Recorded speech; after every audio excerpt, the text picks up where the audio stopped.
தற்போது கிடைத்துள்ள முக்கிய செய்தி பார்த்து வருகிறோம். கல்வி நிறுவனங்களின் பெயர்களில் இடம்பெற்றுள்ள சாதி பெயர்களை 4 வாரங்களில் நீக்க உத்தரவு பிறப்பிக்கப்பட்டிருக்கிறது.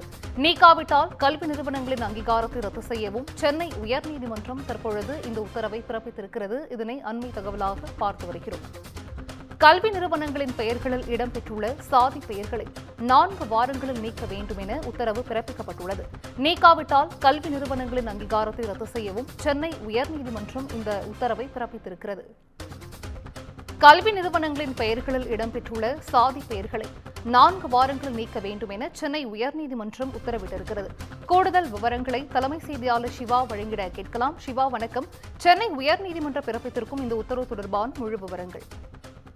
இந்துஜா, கல்வி நிறுவனங்களினுடைய பெயர்களில் இடம்பெற்றுள்ள சாதி பெயர்களை 4 வாரங்களில் நீக்க வேண்டும் என்றும், இல்லாவிட்டால் அந்த கல்வி நிறுவனங்களுடைய அங்கீகாரத்தை ரத்து செய்ய வேண்டும் என்று சென்னை உயர்நீதிமன்றம் உத்தரவு பிறப்பித்திருக்கிறது. தென்னிந்திய செங்குந்த மகாஜன சங்கத்தை நிரூபிக்க சிறப்பு அதிகாரியை நியமித்ததை எதிர்த்து தொடரப்பட்ட வழக்கையை விசாரித்த சென்னை உயர்நீதிமன்றம் சாதியை ஊக்கப்படுத்தும் சங்கங்கள் பதிவு சட்டத்தின் கீழ் பதிவு செய்ய முடியுமா என்பது குறித்தும், பள்ளிகளின் பெயர்களில் உள்ள சாதிகளின் பெயர்களை நீக்க முடியுமா என்பது குறித்து விளக்கமளிக்க தமிழக அரசுக்கு உத்தரவு பிறப்பித்திருந்தது. இந்த வழக்கில் இந்த தீர்ப்பளித்த நீதிபதி பரத சக்கரவர்த்தி சங்கத்தினுடைய பெயரில் உள்ள சாதி பெயரை நீக்கி சங்க சட்ட திட்டத்தில் திருத்தங்கள் செய்து அரசை அணுக உத்தரவிட்டு வழக்கை முடித்து வைத்தார். மேலும் சாதிகளின் பெயரில் சங்கங்கள் பதிவு செய்யக்கூடாது எனவும் அனைத்து பதிவாளர்களுக்கும் சுற்றறிக்கை பிறப்பிக்க வேண்டும் என்று பதிவுத்துறை ஐஜிக்கு நீதிபதி உத்தரவு பிறப்பித்திருக்கிறார். சங்கங்களின் பெயரில் உள்ள சாதி பெயரை நீக்கி சட்ட திட்டங்களுடைய திருத்தம் செய்ய வேண்டும் என்றும், அவ்வாறு திருத்தம் செய்யாத சங்கங்களை சட்டவிரோதமான சங்கங்கள் என அறிவித்து அவற்றின் பதிவை ரத்து செய்ய வேண்டும் என்றும் உத்தரவு பிறப்பித்துள்ளார்.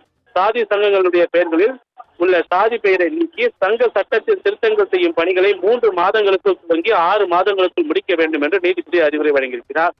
சாதி சங்கங்கள் நடத்தக்கூடிய பள்ளி, கல்லூரி போன்ற கல்வி நிறுவனங்களில் பெயர் பலகைகளில் சாதி பெயர்கள் இடம்பெறக்கூடாது என்று உத்தரவிட்ட நீதிபதி கல்வி நிறுவனங்களுடைய பெயர்களில் இடம்பெற்றுள்ள சாதி பெயர்களை 4 வாரங்களில் நீக்க வேண்டும் என்றும், இல்லாவிட்டால் அந்த கல்வி நிறுவனங்களுடைய அங்கீகாரத்தை ரத்து செய்ய வேண்டும் என்றும் நீதிபதி உத்தரவு பிறப்பித்திருக்கிறார். அதே போல அரசு நடத்தக்கூடிய கள்ளர் சீர்திருத்த பள்ளி, ஆதிதிராவிட நலப்பள்ளி போன்ற பெயர்களை மாற்றி அரசு பள்ளி என்று பெயர் சூட்ட வேண்டும் என உத்தரவிட்ட நீதிபதி பள்ளி பெயர்களில் நன்கொடையாளர்கள் பெயர் மட்டுமே இடம்பெற வேண்டும் என்றும், அவர்களுடைய ஜாதி பெயர் இடம்பெறக்கூடாது என்றும் உத்தரவு பிறப்பித்திருக்கிறார்.